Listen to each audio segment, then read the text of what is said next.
Okay, good afternoon, everybody. I hope everyone's having a wonderful day. So today I'm going to be shifting gears, sort of, into algorithm design techniques. Now, in this class, I'm going to be presenting to you at least 3 different algorithm design techniques. The first of these is going to be greedy algorithms. Now, I said sort of earlier because I've been essentially teaching you about greedy algorithms without actually straight up saying it. Just now I want to put it all together in a nice bow today. So that's what we're going to talk about today, are greedy algorithms. So what exactly is a greedy algorithm? Now, you'll find that depending on who you talk to, they'll have slightly different ways of saying the exact same thing, but essentially it boils down to this idea that a greedy algorithm arrives at a solution by making a sequence of choices, each building toward a feasible solution. So we're going to be talking about optimization problems here. So remember the whole idea that if I have a solution that follows all the constraints of the problem, we call it a feasible solution. Otherwise, if it doesn't follow all the constraints of the optimization problem, it isn't feasible, meaning it can't be a solution. So for example, when we talked about the minimum spanning tree problem, a feasible solution was a spanning tree, right? So if it isn't a spanning tree, it's not a feasible solution in that example. So the goal here is I come up with a sequence of choices, each building toward a feasible solution, each of which was the best choice at the time it was made. So what I mean by best choice, that's the name of the technique. So the best choice is the greedy choice. So that's what I mean by a greedy algorithm. So there's a couple of things I want to point out about greedy algorithms before we kind of jump into some terminology here. Greedy algorithms are typically simple to describe and implement. You're going to see that today. You're going to see that based on the way I describe some parts of the greedy algorithm, that a lot of it will be spelled out from the very description of how I formulate it, based on the so-called best choice I make each time. Likewise, proving and also that does also typically constitute its implementation too. Usually greedy algorithms tend to be simpler to implement. Makes them easy to kind of just whip out and just throw at things. So they tend to be quite applicable to many scenarios. But I must stress that proving the correctness is often not trivial. And sometimes, even though we can't prove that they are correct, in fact, they may actually not even work. So you're going to see that the technique here I'm going to give you is an idea that you can apply even when the algorithm isn't actually correct, but it still provides oftentimes good results in other settings. So in wider circles, so for example in heuristics, the idea of greedy algorithms can be applied there. Even if the algorithm isn't correct, it may, experimentally speaking, produce rather nice results. But that is not true always. Just be very clear. In this course, we're going to focus on algorithms that are correct, meaning that they have to always produce an optimal solution. But in other circles, if you want to sacrifice the quality a little bit, or, for example, just throw it out the window entirely and just focus on experimental results, greedy algorithms have been rather successful in these domains, depending on what problems you're looking at. And remember, it always comes down to the problem you're studying. That's the first step.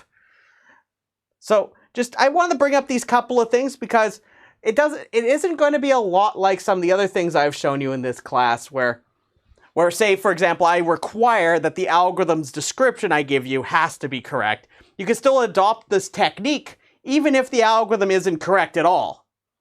Just to be very clear. But like I said, I'm going to focus on only algorithms that are correct in this class. So I'm not going to talk about anything outside of that realm. Some other courses might focus on things like this. I want to introduce you to the idea of greedy algorithms.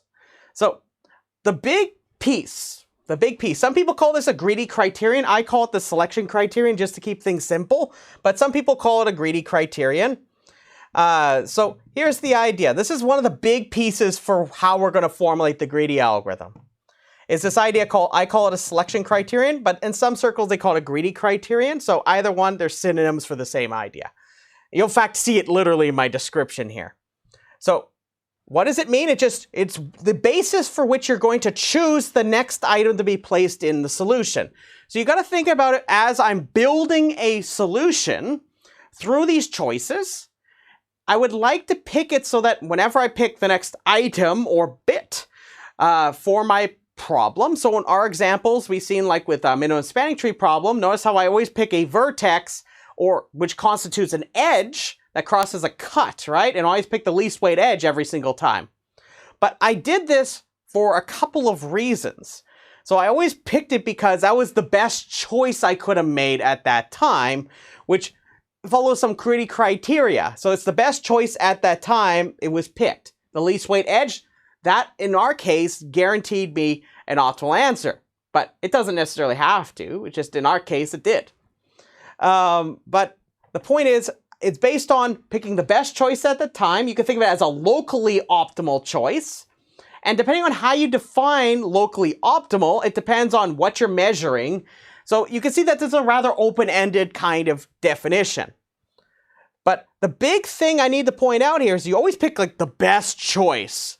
But the big thing here is that at each step of this algorithm, when you make a choice based on the selection criterion, it has to be that when you're building this so-called partial solution, so this means the choices you make, if you look at those ones, do they still follow the rules of your problem? If they have to, if you use the selection criterion. So if this selection criterion requires that each time I make one of these choices based on the selection criterion, the best possible choice at that time. Now, when I say best possible, I mean at that time, in the most literal way, locally. Like I only have the information I currently have. I'm not allowed to exhaustively check them all. I'm just checking based on what I currently have as my choices. I pick the best one.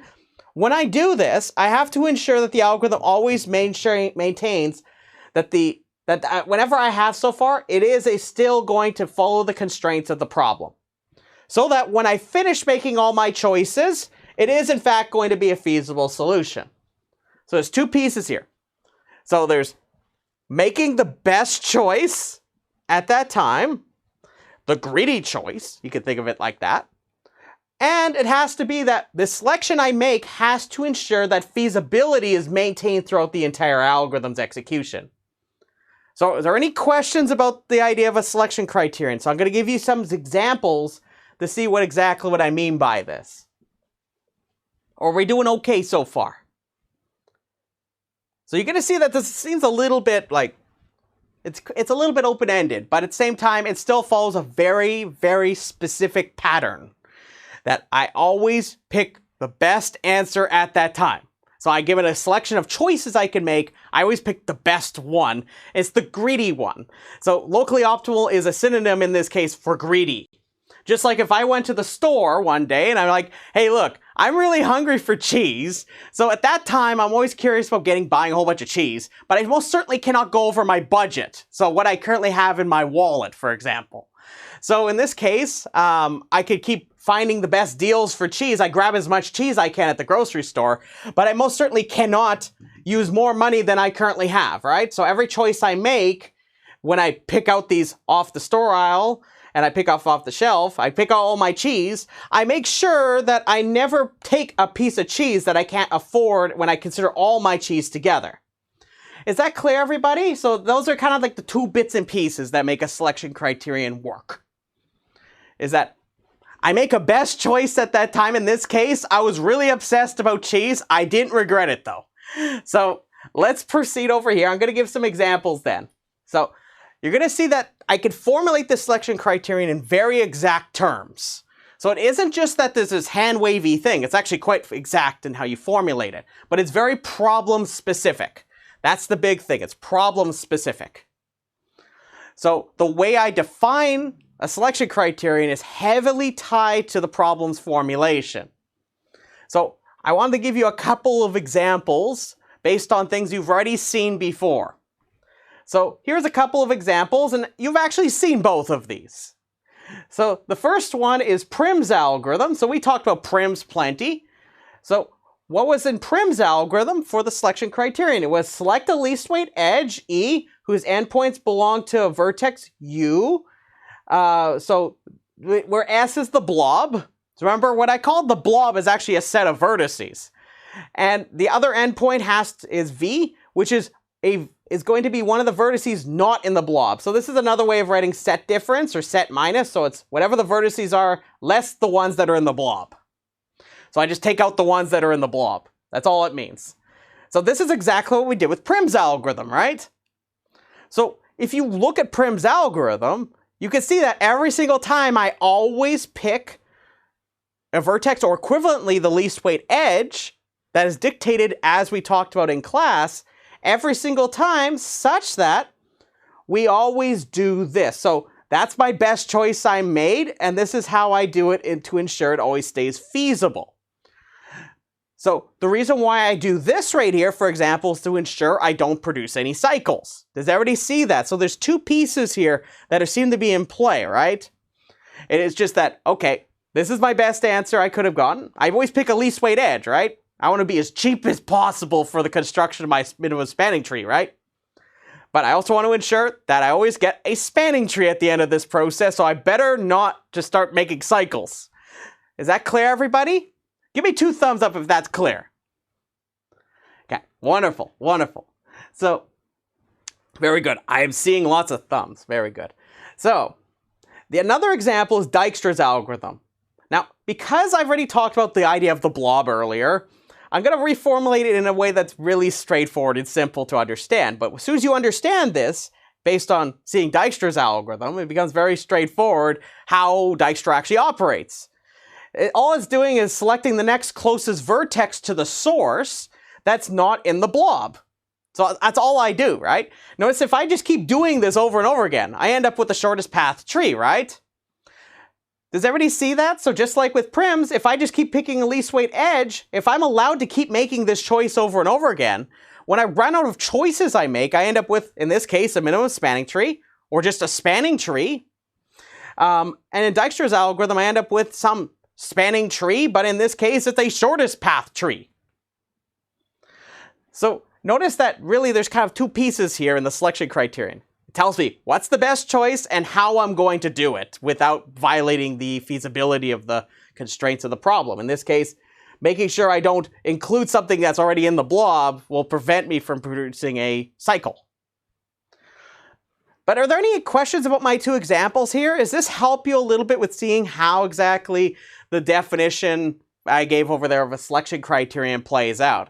So if you've seen these 2 here, would you tell me right up front, like, okay, that's what Prim is, that's what Dijkstra is, and you can see that, okay, so based on these choices, all I have to do is ensure I always do this, and as long as I can keep doing this, I'm done. I'm done once I can't make any more of these kind of choices, right? But every time I make this, I commit to this choice, I don't revoke it. That's the biggest thing here. So notice that when I pick this least weight edge, I don't change my mind later, right? I always pick the best one at that time.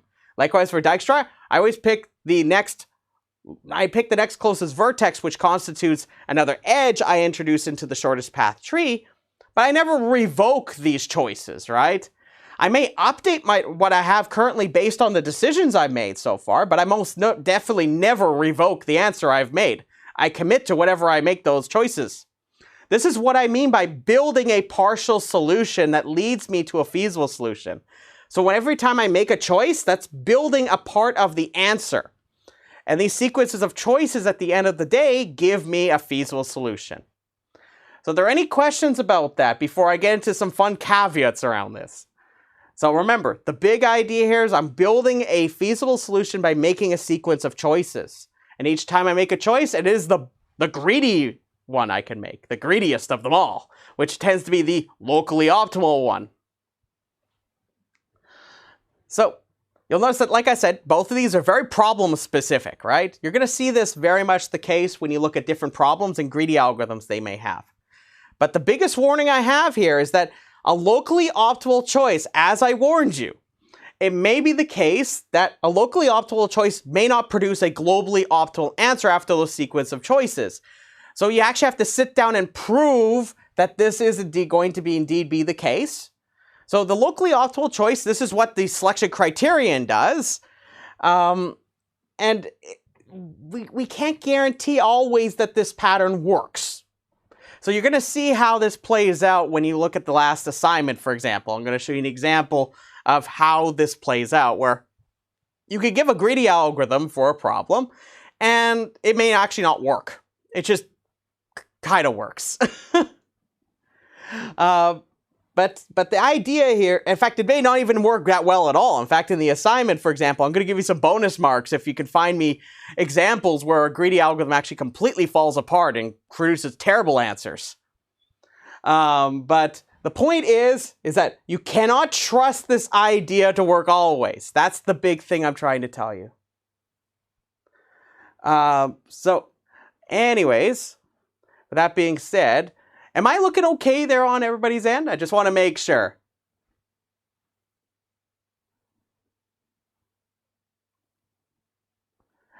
Froze for a minute, caught up? Okay, that's what I thought. I seen a little warning on my side. I'm like, yeah, I better check. Okay, I think we're okay. So, anyways, this brings me to talking about what we often refer to as the greedy choice property. So all it is, and this is kind of the simple way of me describing it to you, is that these locally optimal choices made via the selection criterion, all of making these choices, each one leads me towards making a globally optimal answer. So whenever I make a locally optimal choice, each one of those choices I make is part of the globally optimal answer. So when I mean globally optimal, I mean it is the best answer. It is the optimal solution. So that's all I'm saying. That's what the greedy choice property essentially says. It just says every time I make one of these choices by the selection criterion, each time it always gets me going towards that optimal answer. In fact, each choice I make, at the end of the day, all those choices constitutes an optimal answer, always. So the way this gets formulated depends on the problem itself. So, in fact, if you look at the proof of correctness, for example, for Prim's algorithm, I use a technique that I'm going to show you today that leads you to this. And in fact, the way it's rationaled out is actually based on this idea, if you go back to it. But anyways, are we okay with this so far? Are there any questions before we start proceeding to talk about some problems?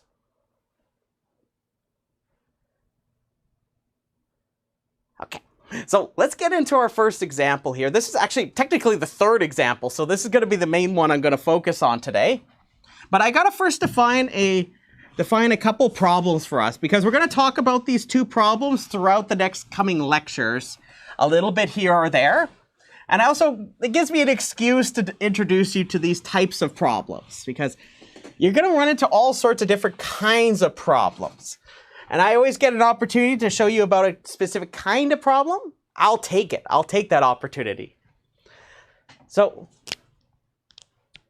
what we're going to talk about are knapsack problems first, or so-called packing problems. So the example we're going to talk about today for greedy algorithms is what we refer to as fractional knapsack. The fractional knapsack problem. But I need to define what this problem is first. And I'm going to use this opportunity to introduce you also to the idea of knapsack problems more broadly. So these are kinds of packing problems. So packing problems are types of optimization problems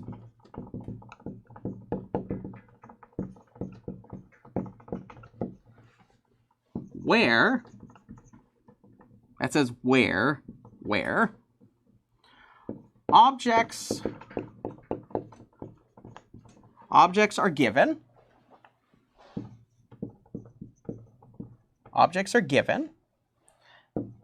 and there is an attempt to pack or include the objects into I'll use the plural, but into containers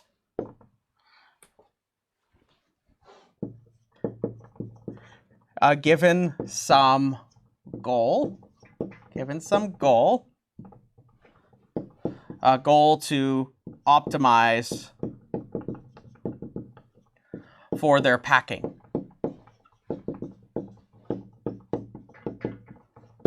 So this is just a kind of optimization problem where you're given a whole bunch of objects and you have a goal in mind. So you're going to measure the style of the packing, but you have a bunch of objects, you have containers, you'd like to put the objects in a container. And I'm usually optimizing the packing of this in some way. So we're going to see an example of a class of these called knapsack problems. So I want to first talk about a classic in optimization called zero-on knapsack, just to give you an idea of an example of one of these. Because we'll talk about zero-on knapsack later on. So I thought, I'll introduce it this way to you. So I'll give you an example of one of these, such as zero-on knapsack. So in this problem, you're given as input. You're given as input n items. I'm going to give it a name I, so there's going to be a set of items, and there's going to be n of them. Each item, I, in my set of items, has a profit pi, which is going to be a positive integer, and a weight,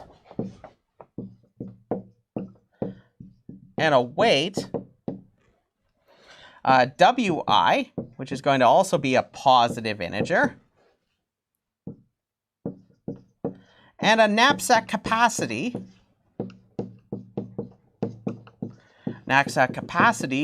capital W, which is going to be a positive integer.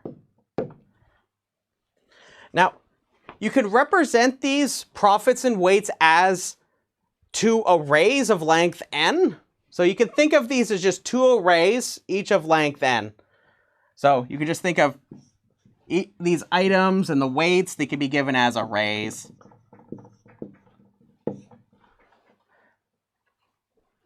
And now you might ask, okay, so what are we trying to do here? Now, you have a bunch of items, each with a weight and a profit. In this kind of problem, in this knapsack problem, the goal is to obtain a packing of these into the knapsack. So I'm going to give you these items. I would like to place them into a knapsack. Now, if you don't know what a knapsack is, it's just simply a backpack. You can think of it as a backpack. And the goal here is I would like to pack them in such that I ensure that I don't make it too heavy so I can't carry it. But at the same time, I would like to make it so that the knapsack contains the most profit possible by summing over all the items I have in it.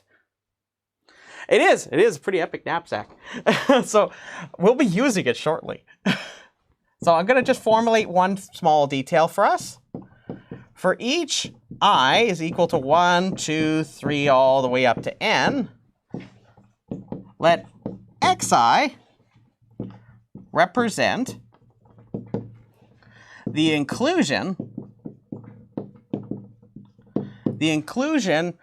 of item I in a knapsack.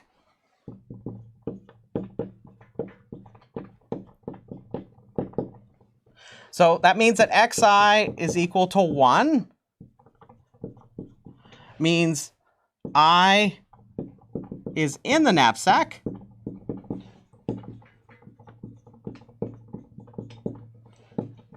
and xi is equal to 0 means I is not in the knapsack.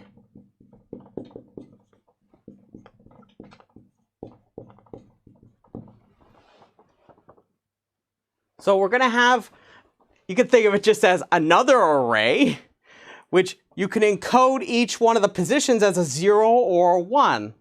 Where 1 means that if I look at that position, which corresponds to this item, you can think of it this way. If it's a 1, then that means that it goes in the knapsack. If it's 0, it means it doesn't go in the knapsack. Don't stick it in here, okay? So it's just you can almost read it off as you go through each one of the items. You just read off these xi values and they tell you which items go in, which ones don't go in. So now here's the goal. So compute a knapsack. I'm going to call it I prime, which is going to be a subset of the items. So this is just some collection of items, but it may not necessarily be all of them, which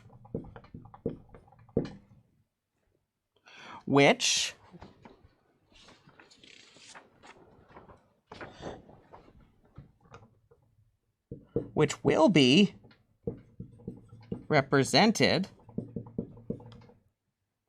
as an array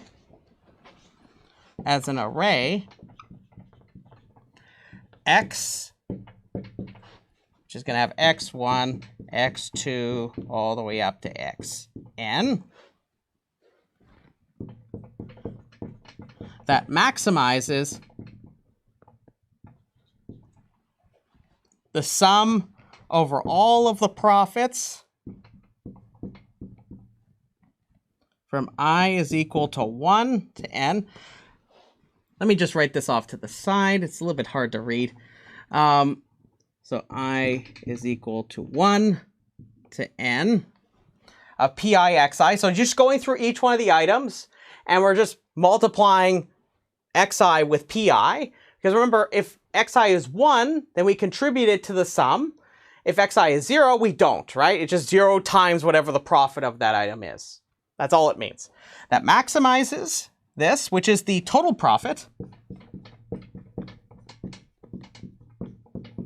The total profit subject to, I'm starting to run out of space, subject to, I'm just going to write it up. I'm going to do it for dramatic purposes, I'll write it up here. Subject to, follow my arrow here. Don't do this in your notes, by the way. It'll look really funny after the fact. Be like, why did I do that?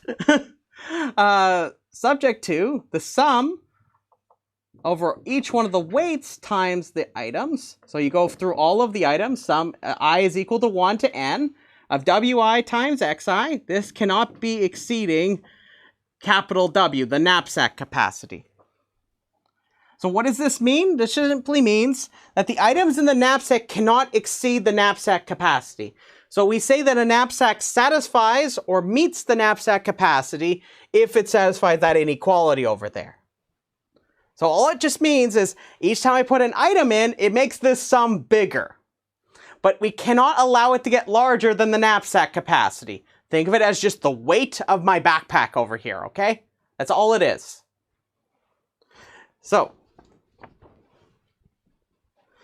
and one thing I need to add in here is that for dramatic purposes, I'm going to make sure to mention that each one of these xi's,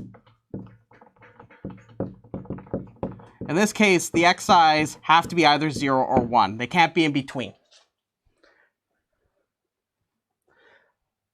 So that should go after that sum over there.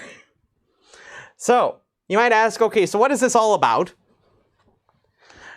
So the idea is rather straightforward if you think of it. Imagine I have a bunch of items. In this case, I have lovely, lovely chocolate bars. I have lovely chocolate bars. And I have my knapsack. And suppose that my knapsack can only hold so much before it falls apart. Now, I can either put the item into the knapsack. By the way, I'm not sure if anybody's ever tried just eating baker's chocolate just straight up. If you're not a big fan of the cacao in it, maybe stick to one of these more flavorful ones that aren't as strong. I've done it before. It's quite strong. So I can always put it into the knapsack or I don't, right? And each time I do this, I increase the potential profit because each one is a positive integer. So the profit goes up, but the weight of my knapsack, it suddenly becomes heavier. Like, look how heavy this thing is. Like, I'm just like holding this up with one arm. I'm just like, oh man, this is starting to get heavy. If I put another item in, it might get heavier, but I might introduce more profit. Now, the thing is that makes this a little bit more challenging is that, okay, I could put another Kit Kat in here. Don't sue me, don't sue me. If I put a Mars bar in, well, this might be worth more than the Kit Kat bar. I'm not quite sure. But suppose it is that the Mars is more expensive. So if I put this in here as opposed to this, suppose that now my bag is really, really heavy. I could have either a choice of putting the Mars bar in or this. I would probably take the Mars bar. But very naturally, I have to keep in mind what I'm going to put into the knapsack. And first thing I'll tell you up front is that this problem is actually computationally difficult. So the first thing I want to point out to you is that the 0-1 knapsack problem is, in fact, it's what we would refer to as an intractable problem. It's not an easy problem in the way that we've been talking about things. So the 0-1 knapsack problem is computationally difficult. I'll be giving you some of the machinery towards the end of the course to talk a little bit more about why that might be the case. Depending on where we get, we might actually specifically talk about it. But I just want you to just be aware of that. It's not like a lot of the problems we've studied so far. So I'll say this problem is difficult to solve to optimality.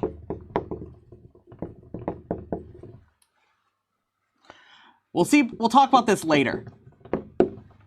So just to give you a heads up, so when I mean difficult to solve to optimality, we presently do not have algorithms that run in polynomial time that solve this problem to optimality. That's what I'm telling you. So that means the best known algorithms we currently have run in exponential time for this problem. So just to give you a flavor for where we're at. So we're going to consider instead a relaxed version of this problem. So I can show you another knapsack-based problem. So we're going to consider a relaxed version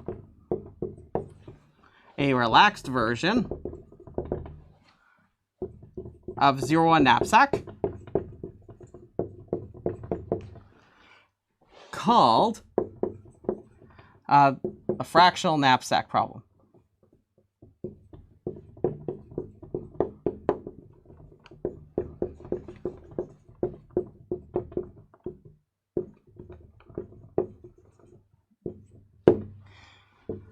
So you might ask, Dan, what is that about? Like, what the heck is a fractional knapsack problem? So let's kind of drill down a little bit. Let's see what this is about. So, you know how in 0-1 knapsack, I can either put an item into the knapsack or I don't put that item into the knapsack. Sorry, I'm getting very excited here. So, like, if I want this baker's chocolate, it's got to either go in the knapsack or it doesn't go in the knapsack. Likewise, if I want this nondescript chocolate bar, I either can put it in the knapsack or I can't put it in the knapsack. What in fractional knapsack, so in fractional knapsack, what is it? It is where each xi can be between 0 and 1 inclusively. It's rather inclusive.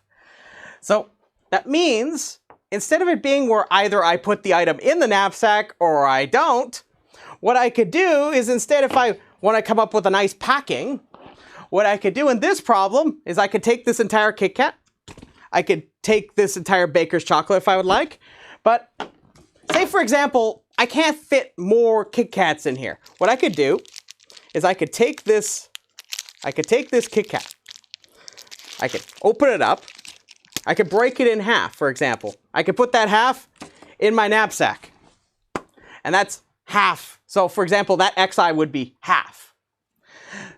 Likewise, theoretically speaking, I could take one of these Kit Kats, say if there's more room in my knapsack and I want to make more profit out of this, I could theoretically speaking, I could imagine I could take this Kit Kat, this nondescript chocolate bar. I'm losing track of things. If I could take this, I can take a piece out of this. Like I could take a little piece out of this. I could take a half out of this. I could take a quarter. In fact, I could make this bit that I have in my hand, this little tiny piece here, I can make it as small as I like. And if I could fit it in the knapsack, I can. So So I could take any fractional part of the item as opposed to its whole. So that means that I could take half an item, I could take a hundredth of an item.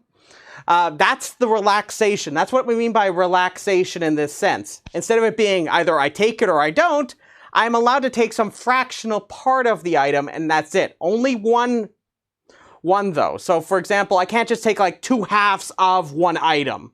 I only am allowed to take half of the item. If I took 2 halves, it's just the same as taking the entire item, right? So does everybody understand the idea of fractional knapsack? So instead, fractional knapsack is where each choice of an item for whether I put it in or I don't. Now instead, I'm allowed to take half. I could take like a quarter if I would like of that item. And I can put them in my knapsack. So I could take my little tiny piece. I could put it in the knapsack. It's in there now. And you know I'm going to eat that later, right? So anyways, that being said, are there any questions about the problem we're going to be studying here? So we're going to be looking at fractional knapsack. Any questions at all? So I'm going to do an example with you because it's important that you see at least one example before we get kind of our hands dirty with this. So let's do an example. Suppose that the knapsack capacity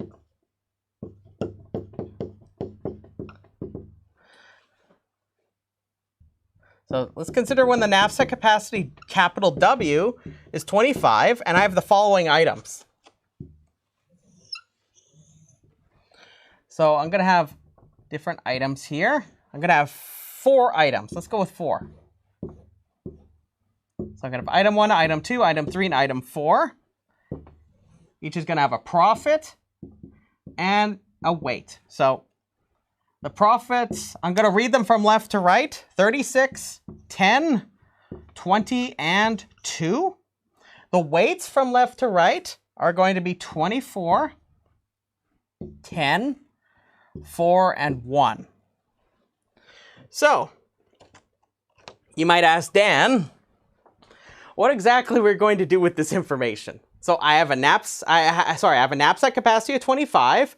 I have 4 items. Think of them just like my chocolate bars here, the nondescript ones. And I want to place these into the knapsack. So some of them may fit, some may not fit. But remember, in the fractional knapsack problem, I'm allowed to take a piece of an item instead of an entirety of an item. So that's something very important to keep in mind. So here's an example of a feasible solution. Just to get the ball rolling here, a feasible solution in this case would be if I gave you a knapsack where I take half of item 1, I take the entirety of item 2, I take a half of item 3, and I take the entirety of item 1. Sorry, item 4. I'm getting very excited here. There's a chocolate over there. So, anyways, let's kind of walk through to make sure that this is in fact a feasible solution and Dan is just not messing with us, okay? We just got to make sure we're doing this properly. So I have half, 1, half, 1. So let's make sure that it meets the knapsack capacity first. So let's make sure we do this. So let's check out the total weight of the knapsack. So that's what that sum there where I had it where I sum over all the weights. I call this the total weight of the knapsack. So if I sum over all of the weights,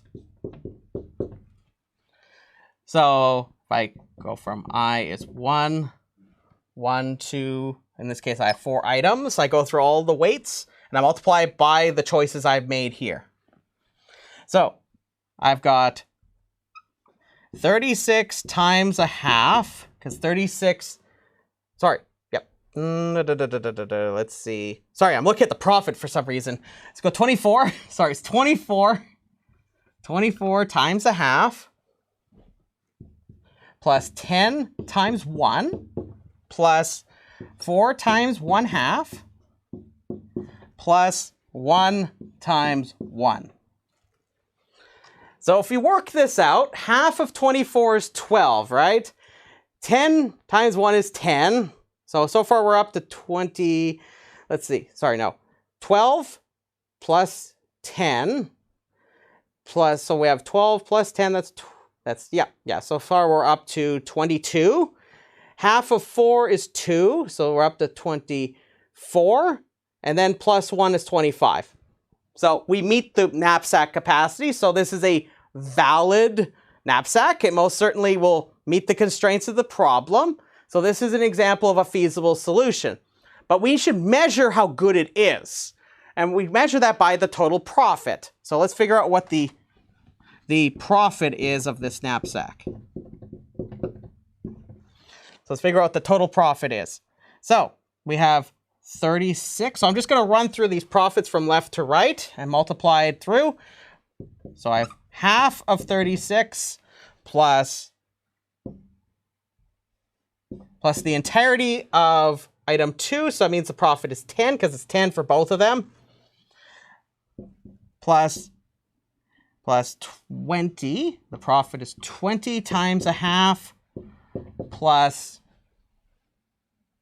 how much? 1. So we take the whole of this is 2 times 1.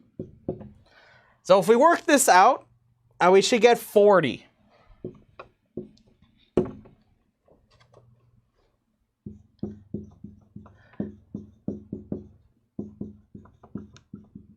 So the knapsack capacity is respected in this feasible, and this must be a feasible solution. So it meets all the conditions of the problem.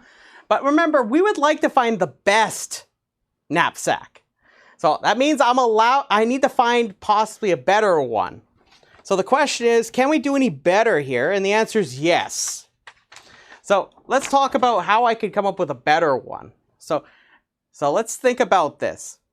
So let me just quickly note it down, and then we'll see if we can come up with it later on, okay?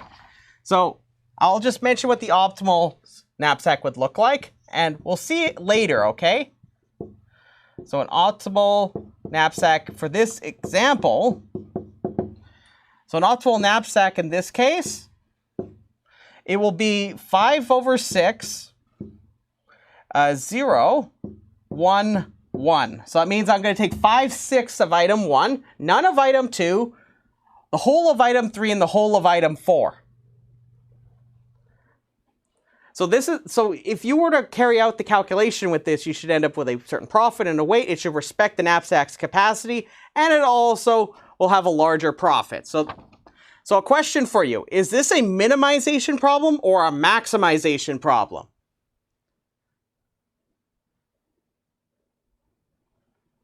So we've seen a couple of optimization problems up to this point where we've always wanted to find we want to minimize something. But what are we doing here? Are we minimizing or maximizing for this problem?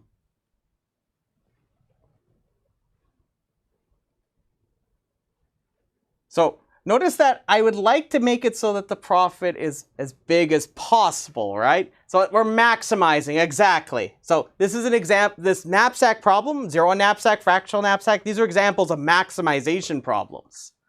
Very good. So I want to talk about how we could try to solve this problem. And the great thing is that this problem has a lot of very simple structure to it. So for those that think maybe a little bit more monetarily about things in terms of like, oh man, what's the best way I could do this? And think of the most greediest terms possible of like, what might be the best way to approach solving this problem with a greedy algorithm. Now, I must stress that one of the first things you might think of actually works. So what I would like to do, remember, I would like to try to maximize the total profit. So instead of thinking about it as, oh, I either take the item or I don't, maybe we could do something else, adopting the idea of this greedy algorithm idea. So maybe we could do something about what we have here. So do we, for example, like what should I do with these items to produce a knapsack? So think about the idea we talked about with the greedy algorithm. And you know that you could take as much of a piece of an item as you'd like. You can either take the entirety of it, you could take a part of an item, you could take none of an item. Does anybody have any ideas of how we can adopt the idea? Ah, yeah, see, this is what I was thinking about. That's a wonderful suggestion. is to maximize value for weight. So if I get your idea right, because I like to make sure we can figure this out together, is imagine I have the value for weight, thinking of it as profit per weight, and I would like to try to pick the one with the largest profit per weight first. Is that your idea? Just want to make sure. Okay, wonderful. That's exactly the one I was thinking of. That's a wonderful suggestion. So in fact, that idea actually works. And the reason why it works, well, we're going to see. So let's talk about how we might do this. So now, remember, when I talk about a greedy algorithm, usually it's a good idea I have an idea of what exactly I'm doing. So I come up with a selection criterion or greedy criterion to tell me what exactly is this algorithm always going to pick, such that I make sure that the answer is always going to, when I finish this process, I end up with a feasible solution. One that, in our case, it respects the knapsack capacity. So here's a way we can recast the idea we were talking about. So select as much of the next highest, I was about to write highest, highest value item. So select as much of the next highest value item by profit per weight. Profit per weight while respecting the knapsack capacity.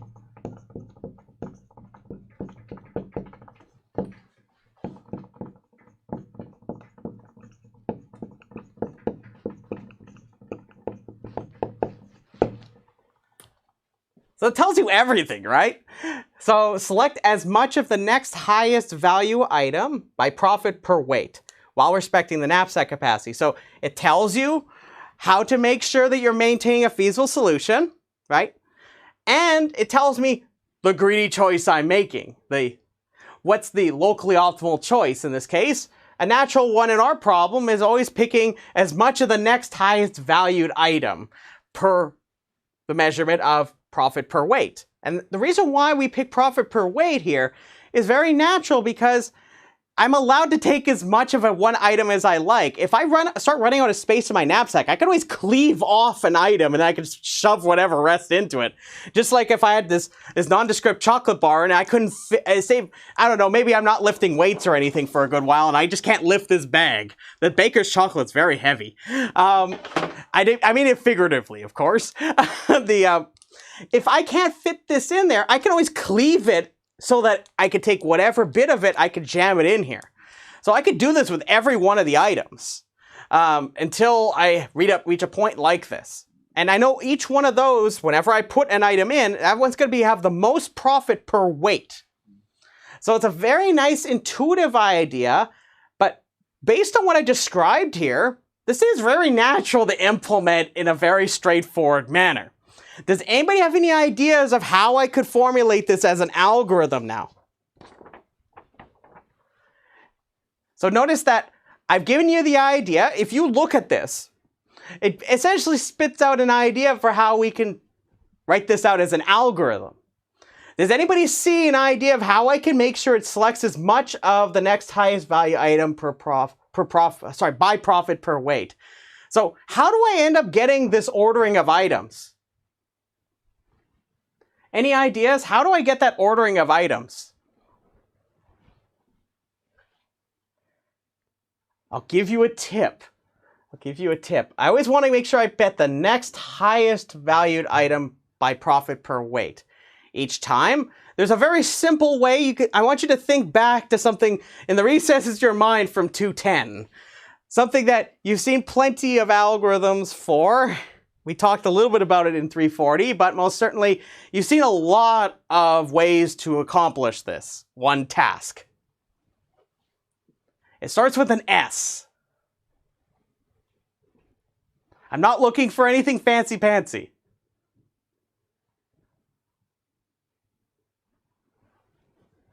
So I want you to think about this. What exactly, so I want you to think about how I could just carry this out. So think of the most simplest first step that we need to do, or we can do, is, well, I always want to make sure I get the next highest item in terms of value by profit per weight. Is there a way I can order them so that they're like that? What do we call that task? What is that task?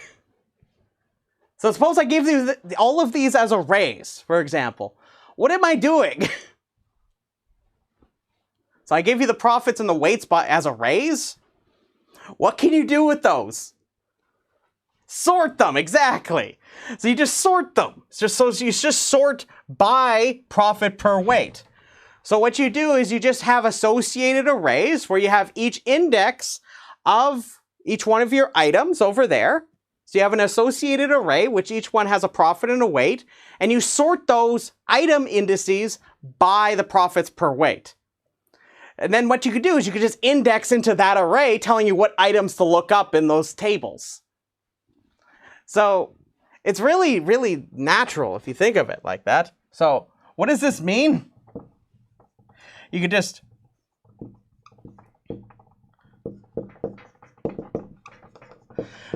my fun way of describing this to you, and by no means is this a rigorous way of describing it, is sort the items by profit per weight.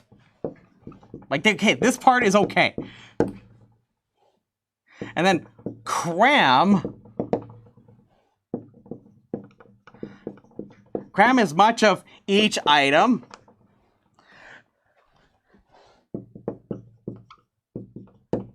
in left to right until the knapsack is full. Assuming it even gets full. Like if it doesn't get full, you get everything in the knapsack, right? So this is effectively what the algorithm should do, right? You just, well, it can do. I shouldn't provide intention onto the algorithm. It's just a description of this process. So I'm just going to sort them profit per weight. And then all I do is I go to each one of my items that in this order, and I put as much of it as I can while it still respects the knapsack capacity. There'll be some point, possibly, assuming all the items can't fit, that I will have to cleave off one of these, the last item, and shove as much of it in. Just like my nondescript chocolate bar that I would take a little piece off of. So you're going to very much see it play out like this. So why don't we do an example? So believe it or not, as long as you understand this, you understand the algorithm. That's one neat part about greedy algorithms is that, like I said, they're very simple, and they tend to be very simple to implement as well. So I will tell you that the pseudocode for this, so based on the description I verbally said earlier, take a look at the pseudocode, and I encourage you to take a look at it. It's based on using associated arrays. It just simply sorts them by profit by weight by just simply associating with each index the profits and the weights with an array that has each index saying what number item it is. So I'll encourage you to take a look at the pseudocode in the notes, but I'll tell you up front. If you know that the main thing that you need to do is sort them, and it's just scan from left to right, and you say, okay, I'm going to take this much of this item, and it's a very simple kind of calculation. Does anybody have any predictions for what the worst case time complexity of this algorithm will be?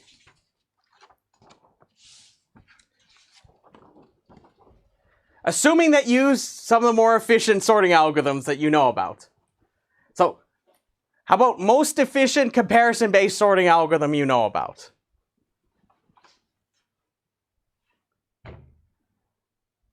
Any ideas? So, I start off by sorting, and then I go through each one of them one by one, and I cram as much of that item as possible, but this calculation is just simply some arithmetic. So, the question is, if I'm going through each one of the items and doing this from left to right, so you do that's n, I'm going to do n, possibly up to n items I go through. But before this, I do all that sorting, right?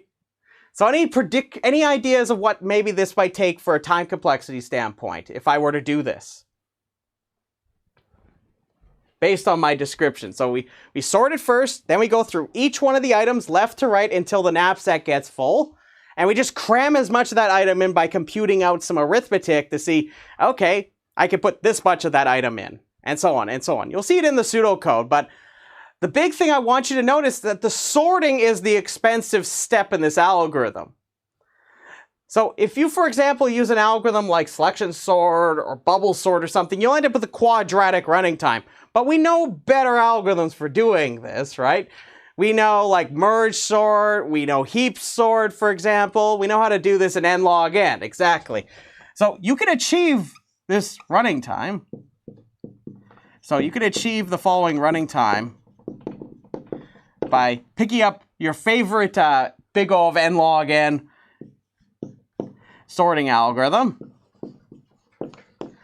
But in the notes, I tell you exactly how this gets calculated out if you're curious about it. So I write through all of this stuff. But the big point here is showing you how we came up with the idea. Is that we always pick the greediest option for us, which in this case, it's very intuitive because we can think of it like, oh, I want to get as much profit as possible, which is very intuitive if you think of it like, oh, I'm being greedy as heck as I can. But sorry, I'm sort of devolving into like an imp here, so hopefully you enjoy that. So let's do an example here. Let's do an example so we can see how this plays out. So let's come back to that example I did last time.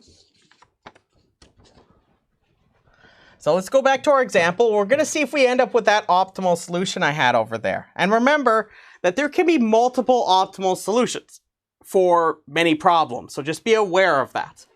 So the algorithm may produce a specific optimal solution. I'll first tell you up front that this algorithm isn't going to be in fact correct. There's not any issues with it. But just be warned, greedy algorithms don't necessarily have to be correct. That's something you need to really pay attention to carefully. So let's do the example. So I'm just going to use the same example I had over here. So if I sort, actually let me draw out the table again. Actually, let's go over here. Let's go over here. Let's use this board, seeing as I have the table over here. Let's go over here, guys.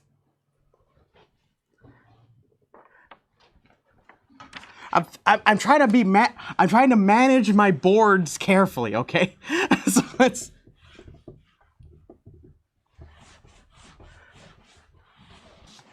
use our board wisely.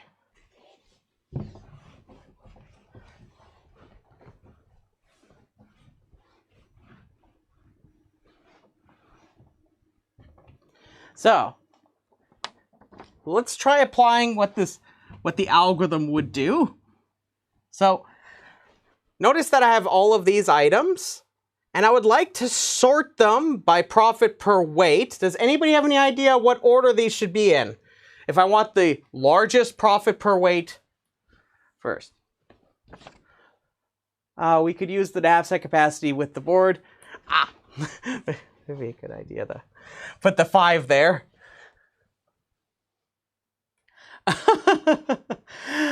Yes, I know, right? I would kind of like slice it down the middle. That would be a good idea. But anyways, has anybody thought about what order these items should be in from most profit per weight to least? So if I'm sorting these,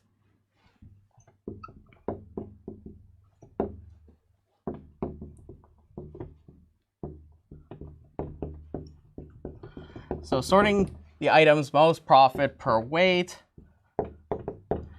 to least, what order should they be in? Let's see. For dramatic purposes, I'm going to take a look at this. Yes, it is 3, 4, 1, 2. Exactly. It's items 3, 4, 1, 2. And if you want to calculate these all out, you can always compute them. So if I have 3, its profit per weight is, let's see, 3 should be, I believe it's 5, because it's 20 over 4, that's 5. 4 is 2 over 1, that's 2. Actually, no, wait. Let's see, 3, 4. Yep, 4 would be, 4 is, yeah, it's 2. Sorry, I'm getting very excited here. I want to make sure I don't make any sloppy mistakes because I'm just getting very excited with you guys. So then next, item 1. Item 1 has 3 halves. Because if I go to item 1, if I take this ratio of profit per weight, it'll be 3 halves. And item 2, it's 10 over 10, which is just 1. So you can see that they are sorted from most to least. So now all I'm going to do is I'm just going to start with item 3. And I'm going to just try cram as much of item 3 in first. So let's start off this. So I'm going to just put in item 3 as a whole, because I can do that, because notice that if item 3, notice its weight is 4, that's definitely less than 25. So one thing I'm going to do to make this a little easier for myself is I'm going to include a variable called load. I'm going to start it off at 0, and as I introduce items, I'm going to increase load. And this will be something that will help me keep track of the load, or the total weight of the knapsack. So you'll see this actually is done in the pseudocode as well. This actually is a mechanism to help us know, oh, can we fit it in entirely or not? So let's see. So if I put in 3 as a whole, so what the array X will look like is 0, 0, 1, 0. So I just put 3 in its entirety. And because I put it in as its whole, the weight of item 3 is 4. So load becomes 4. Now next, let's consider the next item. So now we're done with 3. How about 4? 4, we could definitely fit 4 in. So we're going to put in item 4 as a whole. So I'm just going to put the whole thing in. So currently, the feasible or partially constructed solution will look like this, 0, 0, 1, 1. And the load is, because the weight of item 4 is 1, the load is currently 5. So what do we do next? So next, can I put any more items in without having to break them up? That is the fun question. Okay. Question, can we fit in item 1 in its entirety? So right now, load is 5, and we know item 1 is the next one we would consider, but its weight is 24. It's not going to fit in its entirety, so you're going to do what I did over here with my lovely Kit Kat. I would break it into a piece that occupies the remainder of the knapsack. So that's intuitively how it works, is I just cram as many as I can until I run out of space. I'm just going to fill up the rest of it with the next item. So 3. Sorry, in step 3, item 1 does not fit entirely. So what I'm going to do is I'm going to put in whatever amount I can possibly fit in. I'm going to try to fill up the rest of the knapsack with this next item. Why? Because it has the next most profit per weight. So I'm just going to put this in. And the way I could calculate this out is, okay, the knapsack capacity is 25. And my load is 5. So I know whatever I do, I'm going to use whatever is left out of that, based on how much my weight is. So, you know, it's going to be 25 minus 5. So that'll tell me how much I have space left in the knapsack. And how much of that can I take per weight? Well, it's 24, right?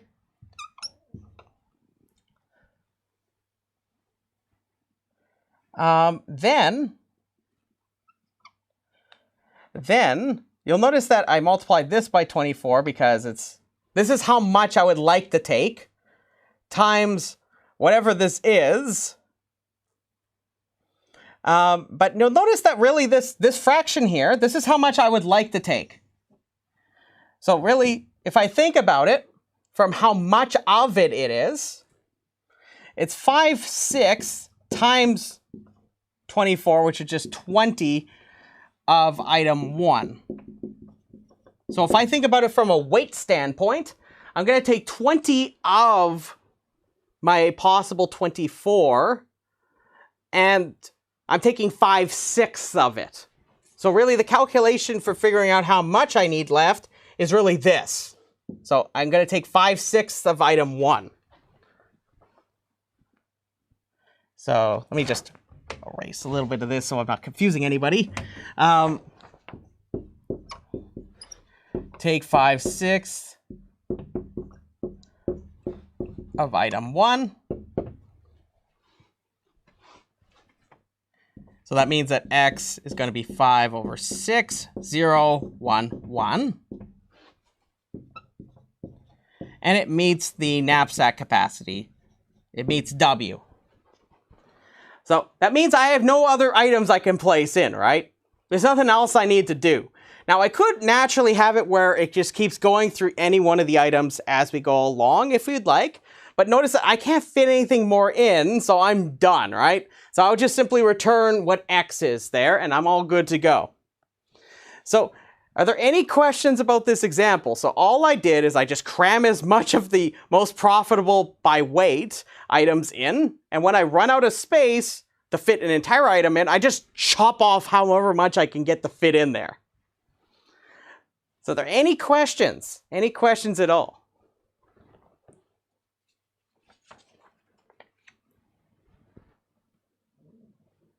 So if there any other questions, don't be shy. I'm very happy to answer them. You'll get to do this on the assignment. Okay. So if there aren't any questions, I want to make a couple remarks about the correctness of this algorithm. Now, I'm either going to give you a high-level view or I could just give you the proof. I think I'm just going to give you a high-level view of the proof.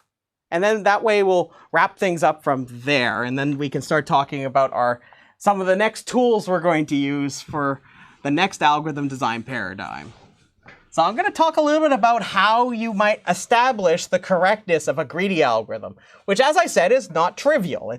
Sometimes it's rather, I wouldn't say difficult. It's just that it's often intricately tied to the problem, as we've seen with many other problems we studied. It's just that you notice that every time I do this, I always pick the best possible choice every single time. Sometimes this best possible choice is very unclear how it relates to the optimal answers. So I have to be a bit careful about this. So one standard way of proving the correctness of a greedy algorithm, this is often a technique that gets used.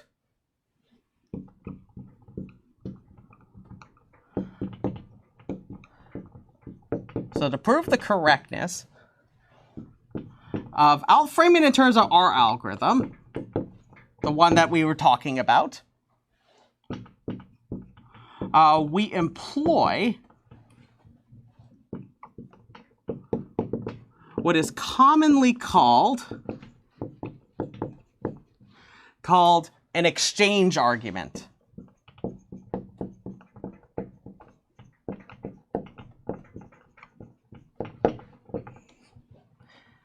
So I want to give you an idea of what exactly an exchange argument is about, and then after class I'll ask you to just take a peek at the proof, because it has all of these ideas in it. So as soon as if you understand the idea of an exchange argument, the proof, even though it's a little technical, the main idea should make sense. So what we do is, it's a very natural idea. At first it sounds rather slick, and I do agree it's quite slick. Here's the main idea. Main idea. Preserve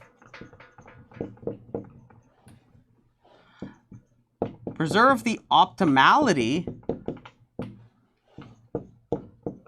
of an optimal solution, or of of some optimal solution. There doesn't have to be only be one of them. Preserve the optimality of some optimal solution.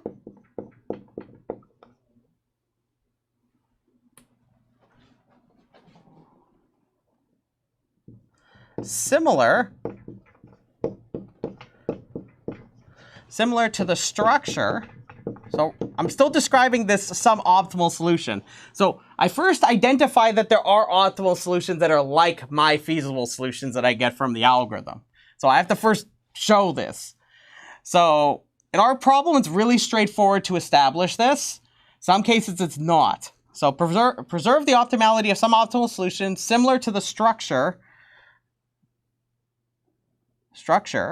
of a feasible solution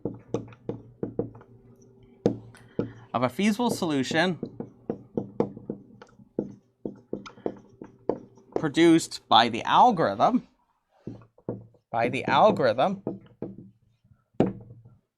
by exchanging. So exchanging is in air quotes. That's the key part of the argument. It's exchanging parts of the optimum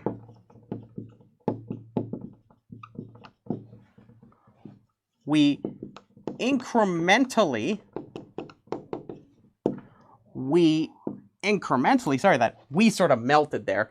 We incrementally, and this is obviously the hope, right? If we want to ensure that the algorithm is correct, we would hope that this is going to be the case. We get closer to the solution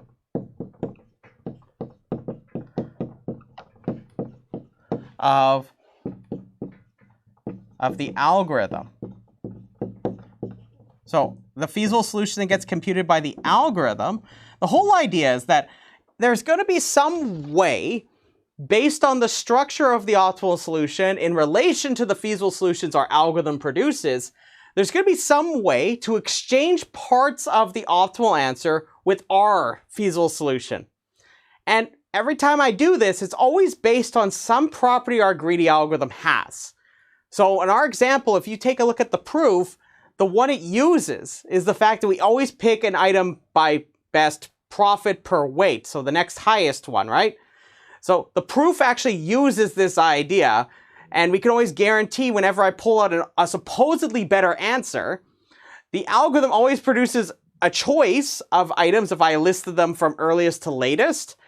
I can always look at the number I get. It always has to pick up more than the optimal answer I had to do if I compared them like by like. Because that's by definition what the algorithm does. So if I presume that the optimal answer isn't mine, then there's going to be a nice way I can always swap pieces of the optimal answer one bit by another, such that I maintain the feasibility of the answers akin to the algorithm. And each time I do this, I maintain or preserve the optimality of the answer by making this small change. And every time I make this small change, inductively speaking, we use contradiction usually in this technique, the idea is that each time I do this, I get one step closer to the optimal answer, but each time I'm doing this, I make a transformation that makes it like my answer I get from the algorithm. So the whole idea is I keep repeatedly exchanging parts of the optimal answer with whatever my algorithm would have done. And keep in mind that each time I do this, I'm just taking whatever I got from this previous step of exchanging them. And each time I incrementally get closer until, boom, my feasible answer, the feasible solution I get from the algorithm is exactly going to have the value of the optimal answer because I preserve the value of the answer. So I get closer to the solution of the algorithm. This, of course, implying the optimality of the algorithm. So the whole idea is I pick up an optimal solution, I make some transformations based on what the algorithm does, and simply it just will preserve feasibility when I make this transformation by exchanging parts, but it always never makes the answers worse. But at the end of this process, I end up with the one that the algorithm produces.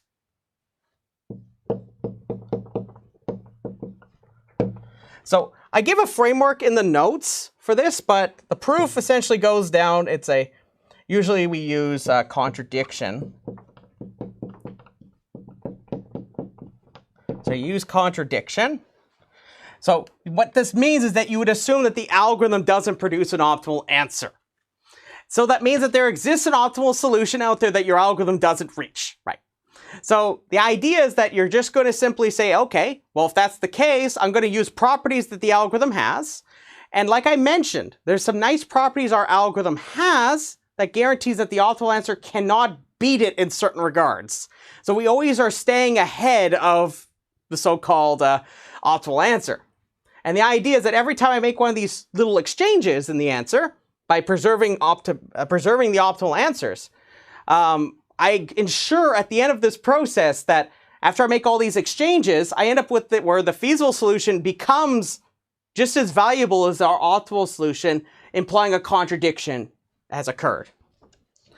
So I want you to take a look at the proof of correctness and take a look at the framework I gave you there in the notes. It's on page 118. And you can see what I mean. It's essentially everything I just said in words right now. I want you to take a peek at that. If you can understand the main ideas of the proof, I think you're doing pretty darn good, okay? So what we're going to do is we're going to stop right here. And when we come back, we're going to start talking about techniques and tools that we can use for analyzing and studying recursive algorithms. So we'll be building up to some tools that we can use to consider and analyze divide and conquer algorithms. You've seen divide and conquer algorithms, believe it or not, before. So that being said, I would say thank you very much and have yourself a beautiful day. I'll see you later.